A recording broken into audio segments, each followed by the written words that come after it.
Welcome to this week's virtual Drasha. This week we have the incredible privilege of Parshas Eikev. And this parsha, like so much of Chumash Devarim, contains a number of different aspects. First, there's the historical review. Moshe Rabbeinu reviews the events of the last 40 years in an effort to get the people, this new generation who's going to go into Eretz Yisrael, to learn from the past, to learn what went well and repeat it, and to learn what went so terribly wrong and hopefully, Emir Hashem, to avoid it.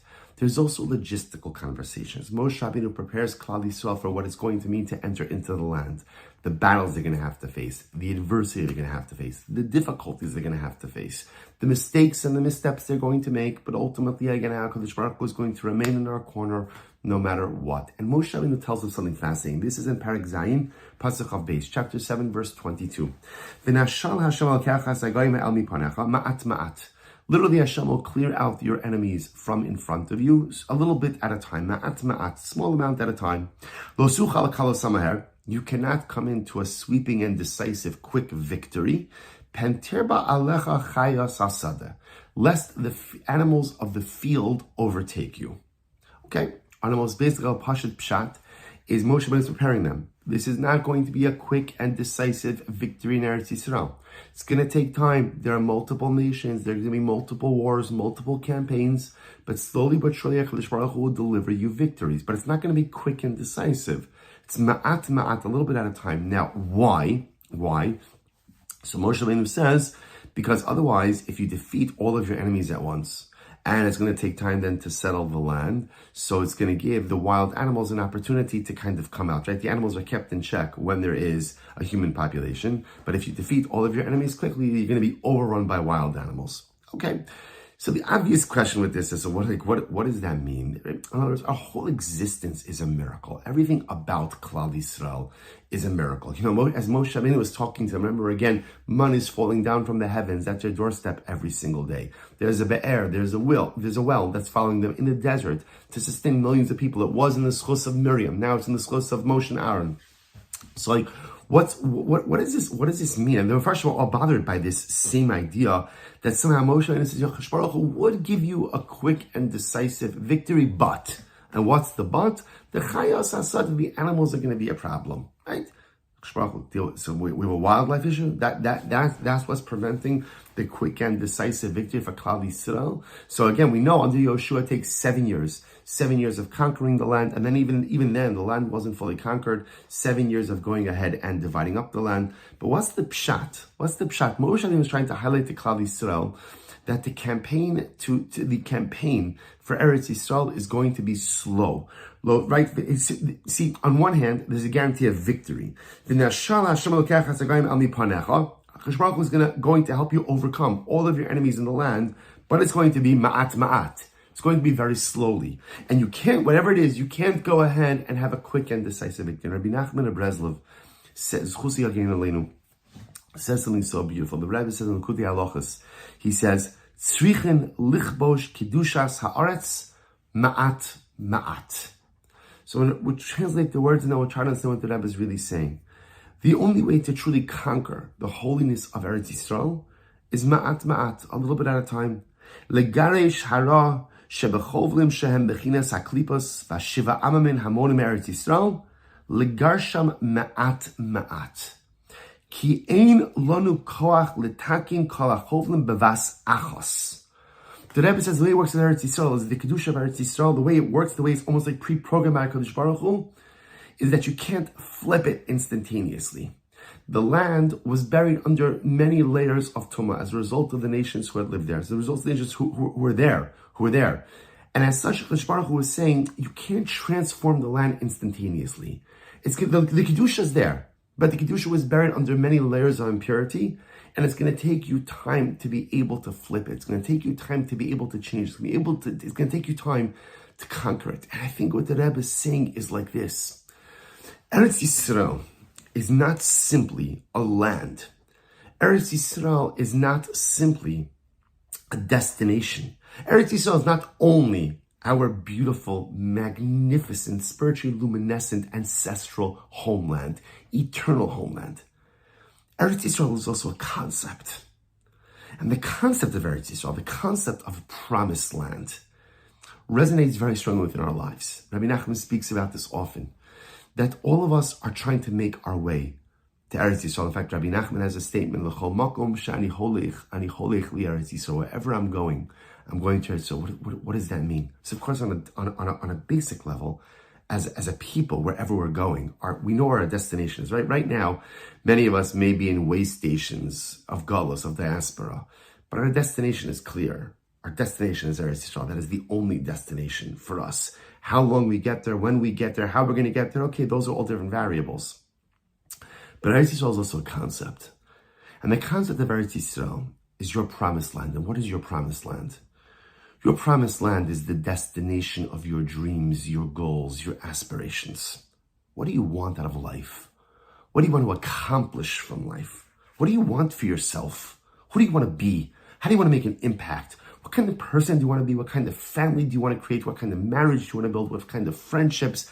What is your relationship between yourself and HaKadosh Baruch Hu? All those things, all those goals, those dreams, those aspirations, that's your Eretz Yisrael.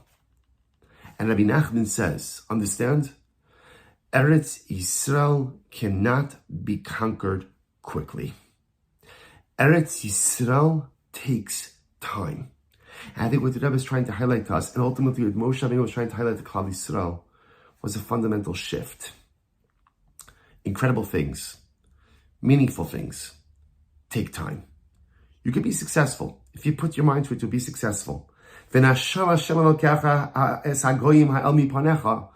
Baruch Hu is going to help you. If the goal is noble, if the dream is holy, if the aspiration is emes, HaKadosh Baruch Hu will help you get there. But, and he'll even clear out the obstacles. But, ma'at.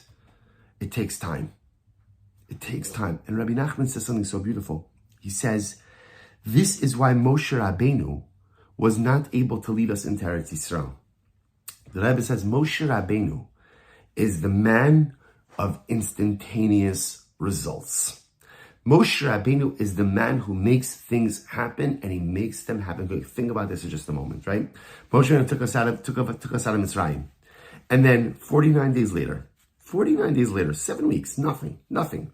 We're standing at the base of Mount Sinai, Har Sinai, Sinaitic revelation. We hear HaKadosh Baruch Hu, we kiviyachol see HaKadosh Baruch Hu. Incredible. That is instantaneous, transformative, cathartic change. That's incredible, right? Moshe goes up 40 days, 40 nights. That's nothing. It's nothing. Comes back down with the whole body of Torah. Then we sin of the ego. Okay, the process takes another 3 months. But then Moshe Rabbeinu comes down on Shivas Shabbat Tammuz, on the 7th day of the Tammuz, breaks the luchos, comes back down with the second set of Yom Kippur. That's fast. Instantaneous doesn't have to mean in a second. Instantaneous just means in a short amount of time. Moshe Rabbeinu's whole mahos, his gestalt, his essence, was the ability to effect transformative change quickly. That was Moshe. It says Rabbi Nachman, that is exactly why Moshe Rabbeinu could not be the leader who brought us into Eretz Yisrael. Because Eretz Yisrael is gradual. Eretz Yisrael is slow. Eretz Yisrael is ma'at. Eretz Yisrael, both the actual conquering and taking possession of the land, as well as the ideological Eretz Yisrael of our lives, the goals and aspirations, it's ma'at. It takes time. It just takes time. And Moshe Rabbeinu preparing Klal Yisrael, he's saying, Chavra, you're used to a life of instantaneous results.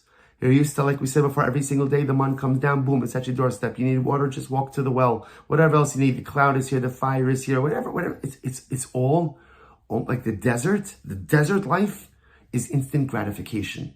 Whatever you need, you have it, and you have it now. And Moshe Rabbeinu says, my dear children, you are now entering into a different stage of life. It's Eretz Yisrael life. An Eretz Yisrael life, both geographic Eretz Yisrael life and spiritual ideal Eretz Yisrael life, is governed by one simple mantra.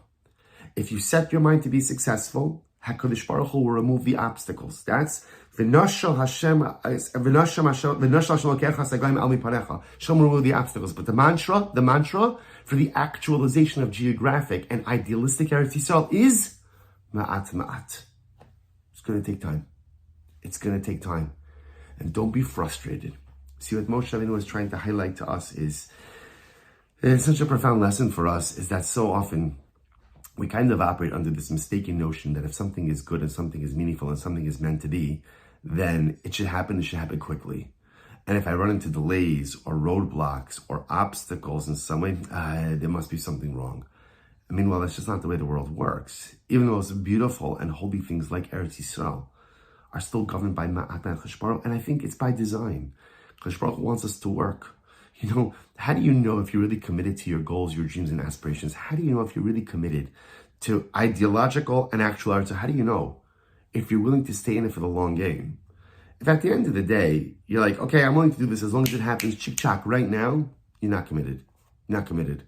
But if you're willing to stick with your Eretz Yisrael, even though it's ma'at, that's commitment. And this was the lesson that Moshe Rabbeinu was teaching us. And this is an incredible and overwhelming life lesson, both for the days in which we find ourselves. More than 300 days into this war, when again, almost our national mindset was, okay, fine, Eretz Yisrael, Israel has battles, but how long is it going to last? A couple of days, a couple of weeks, maybe a few months at most. And as we coming up on a year, overwhelming to think about that. It's important for us to gird ourselves with this meaningful lesson and to understand that's how Eretz Yisrael works. It's ma'at. It's ma'at, and the greater the challenge, the greater the adversity, often the longer the timeline and the more time it takes. And we can't lose hope, and we can't despair, and we can't allow our proper hashkafas and our proper desire for victory to become blurred even by the fatigue or by anything else or by all the noise that often happens on the side. And our precious hostages who we daven for, again, there is no greater mitzvah than Pidyon Shuin, the redeeming of captives. And sometimes it just takes time. And we can't despair. Even if it's ma'at, we can't despair. And in our own personal lives, Chavra, how many of us have beautiful things, beautiful goals and dreams and aspirations, and our own personal Eretz Yisraels that we've started on. But then it became a bit of a laborious process and a protracted timeline. And suddenly again, it's just taking so much more time than I thought. And so what ends up happening, either we actively shelve it or we kind of just let it languish on the side. I'm not fully hanging it up, but I'm also not really working on it. And we hear the voice of Moshe Rabbeinu saying, no, if you've chosen an Eretz Yisrael for yourself, if you have a goal, a dream, an aspiration, or maybe there's something that I want to change inside of myself, but it's so hard, and it's such a process, and it's such an avoda, and it's so complicated. Moshe Rabbeinu whispers in our ear, if you have an Eretz Yisrael for yourself, know, number one, HaKadosh Baruch Hu is going to help you remove the obstacles. He will help you. If the goal and the aspiration is noble and beautiful, He will help you. But it's going to be ma'at. It takes time. Great things in life take time, and don't despair because there is a prolonged timeline. Roll your sleeves up, work on your patience, work on your endurance, and get where you need to get to. Moshe Rabbeinu says, we lived in generations of instantaneous results. That was the Dor HaMidbar. That was a one-time thing. But now that you're getting ready to go into Eretz Yisrael, geographic Eretz Yisrael, ideological Eretz Yisrael, spiritual Eretz Yisrael, aspirational Eretz Yisrael, have your vision, have your goals, and be ready to take the time to make them happen. We should be Zochem Eretz Hashem to see the actualization of all of our forms of Eretz Yisrael.